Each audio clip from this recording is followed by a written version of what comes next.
जय श्री राम। जय सीता मैया।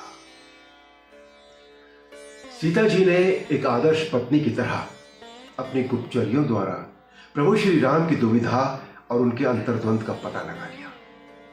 उन्होंने राम जी के मन का भार दूर करने के उद्देश्य से राम जी से कहा कि आपने समुद्र पर सेतु बांध लिया, रावण जैसे त्रिलोक विजयी को मार दिया, अपना जीवन दांव पर लगा दिया मुझ जैसी एक सामान्य सी स्त्री के लिए।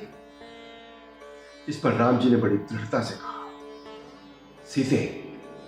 सीता और राम का संबंध कोई उपहास का विषय नहीं है, वो तो एक छोटा सा समुद्र था।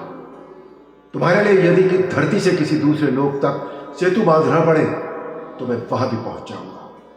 तुम मेरे प्रेम को जानती नहीं हो। राम का, श्री राम का एक पक्ष यह भी है, उनका प्रेम पक्ष।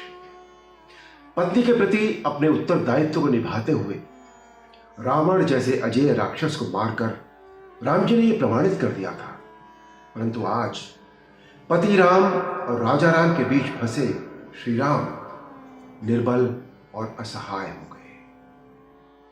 राजधर्म और मर्यादा में जकड़े हुए राम और पति के राजधर्म और मर्यादा पर अपना तन मन जीवन सब कुछ समर्पित करने को संकल्पित सीता, पति पत्नी पर एक दूसरे के समर्पण का आदर्श उदाहरण।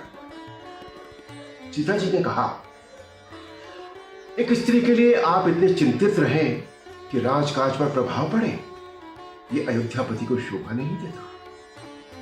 सीता जी ने इसी तरह के और कई तर्क देकर राम जी को उनसे उनका कर्तव्य और राजधर्म निभाने का आग्रह किया और आपसी सहमति से दोनों ने एक दूसरे का परित्याग कर दिया। राम जी ने लक्ष्मण से सीता को वन में छोड़ आने के लिए कहा तो लक्ष्मण जी अपनी माता जैसी सीता के प्रति ऐसे अन्याय से दुखी भी हुए और क्रोधित भी। इस पर उन्हें समझाते हुए श्री राम ने कहा, हम राजधर्म से विवश हैं लक्ष्मण। राजा बनने के पश्चात हमें व्यक्तिगत भावनाओं में उलझने का कोई अधिकार नहीं रहा। हमें राजा का धर्म निभाने दो और तुम राजा की आज्ञा का पालन करो। पति को धर्म संकट और अंतर्द्वंद से बचाए रखने तथा राजधर्म और अपने कर्तव्य पर बनाए रखने के लिए सीता जी ने स्वेच्छा से राजभवन त्याग दिया। इस प्रसंग पर मानव हृदय तब भी बहुत रोया था, आज भी रोने के अलावा और कुछ नहीं कर पाता। स्त्रियों के लिए समाज की सोच बहुत घातक है। स्त्रियों को उनके सम्मान और चरित्र को प्रमाणित करने के लिए कोई शर्त, कोई परीक्षा नहीं होनी चाहिए। उनका आचरण, उनका व्यवहार, उनकी जीवन शैली ही सबसे बड़ा प्रमाण होता है। रथ में बिठाकर वन तक ले जाने के बाद भी लक्ष्मण जी सीता जी को अकेले छोड़कर किसी भी तरह वापस नहीं आना चाहते।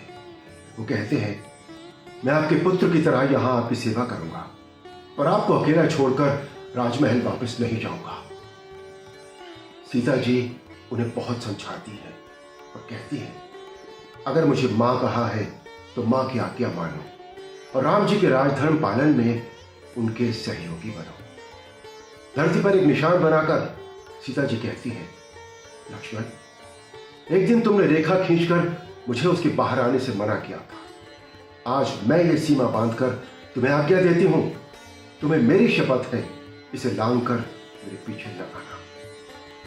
लक्ष्मण जी रोते रह जाते हैं और सीता जी अयोध्या वासियों के लिए आशीर्वाद और मंगल कामना देकर वन की ओर चली जाती है। पति पत्नी का रिश्ता हो या देवर भाभी का, रामायण के इन आदर्श चरित्रों ने दुनिया को जो सीख दी है उसे आज गंभीरता से जानने, समझने और जीवन में उतारने की आवश्यकता है। क्योंकि आज समाज में पारिवारिक रिश्तों की जो स्थिति है वो किसी से छिपी नहीं है। जय सीता मैया, जय श्री राम।